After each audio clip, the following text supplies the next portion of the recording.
সকলো দৰ্শকক মোবাইল ফোনৰ লাইটসমূহ জ্বলাই দিবৰ কাৰণে অনুৰোধ জনাইছোঁ। সকলোৱে বিহুৰ তালে তালে মোবাইলবিলাক যদি আপোনালোকে ঘূৰাই দিয়ে, নাচাই দিয়ে, অনিন্দ সুন্দৰ অপৰূপ দৃশ্য সৃষ্টি হৈছে। মাননীয় প্ৰধানমন্ত্ৰী নৰেন্দ্ৰ মোদী ডাঙৰীয়া আৰু মাননীয় মুখ্যমন্ত্ৰী ডাঙৰীয়াই সমগ্ৰ অসমৰ ৰাইজক আজিৰ এই গৰু বিহুৰ দিনা এনেধৰণে বিহুৰ ওলগ জনাইছে, শ্ৰদ্ধা জনাইছে। এনেধৰণে বিহুৰ ওলগ জনাইছে, শ্ৰদ্ধা জনাইছে। সকলোৱে বিহুৰ তালে তালে মোবাইলবিলাক নচুৱাই দিলে বেছি ধুনীয়া লাগিব।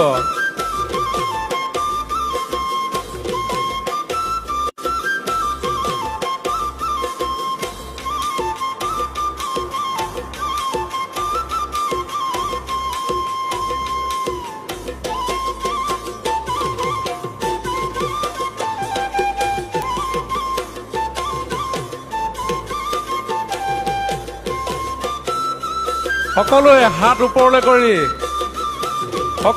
ওপৰলৈ কৰি এয়া সমগ্ৰ বিশ্বই অসমীয়া বিহুৱতীয়ে পৰিধান কৰা গামখাৰু আৰু মুঠিখাৰু, সোণালী বৰণৰ গামখাৰু আৰু মুঠিখাৰু সমগ্ৰ বিশ্বই চাবলৈ সুযোগ পাইছে।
মাননীয় মুখ্যমন্ত্ৰী ডক্টৰ হিমন্ত বিশ্ব শৰ্মা ডাঙৰীয়াৰ বিশেষ আগ্ৰহ তথা তেখেতৰ নেতৃত্বত অসম চৰকাৰে সমগ্ৰ অসমৰ প্ৰত্যেকখন ঠাইৰ বিহুৱতীৰে একক স্থানত সৰ্ববৃহৎ সংখ্যাৰে যি বিহু আমি বিশেষজ্ঞসকলৰ দ্বাৰা প্ৰস্তুত কৰা নাচ আমি আয়োজন কৰিলোঁ। যোৱাকালি 11,304 গৰাকী বিহুৱতীৰে আমাৰ এই বিহু অনুষ্ঠিত হ'ল, যিয়ে ইতিমধ্যে গিনিজ বুক অফ ৰেকৰ্ডছত স্থান পাবৰ কাৰণে সক্ষম হৈছে।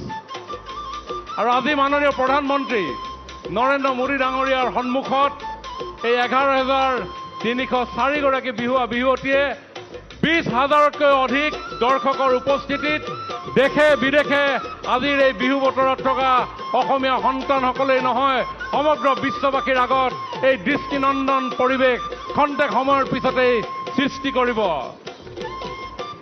এয়া কেৱল বিহু নাচ নহয়, সমগ্ৰ বিশ্বই দেখিবলৈ পাব আমাৰ বিহুৱতীসকলে পৰিধান কৰা সোণালী সূতাৰে বোৱা ৰিহা ভমকা ফুলীয়া মেখেলা, হাতত উজলি উঠিছে ইতিমধ্যেই গামখাৰু মুঠিখাৰু, গলবস্ত্ৰৰূপে ডিঙিত শোভাবৰ্ধন কৰিছে নাচনীসকলৰ জোনবিৰি ঢোলবিৰিয়ে। লাহৰী গগনাৰ মাতে খন্তেক সময়ৰ পিছতে আমাৰ বিহুতলী ৰজন জনাই উঠিব। ঢোলৰ চেৱলত নাচনীৰ কঁকাল ভাঙি গোটেই হেন্দুল দোপ এক পৰিৱেশ সৃষ্টি হ'ব। সকলোৱে পুনৰ দুয়ো হাত ওপৰলৈ কৰি মাননীয় প্ৰধানমন্ত্ৰী ডাঙৰীয়াক আদৰণি জনাই থাকিবৰ কাৰণে অনুৰোধ জনাইছো।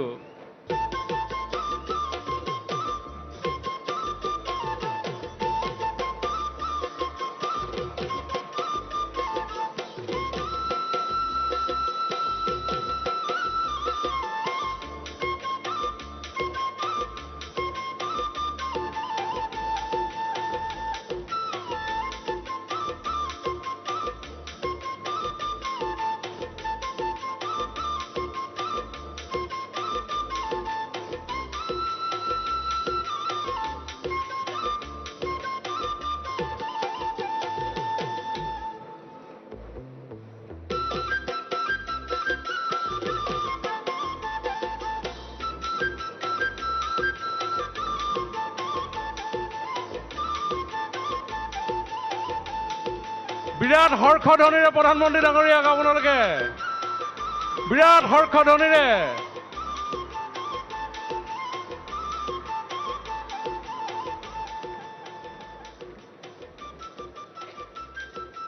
বজাই থাকক, গান বজাই থাকক।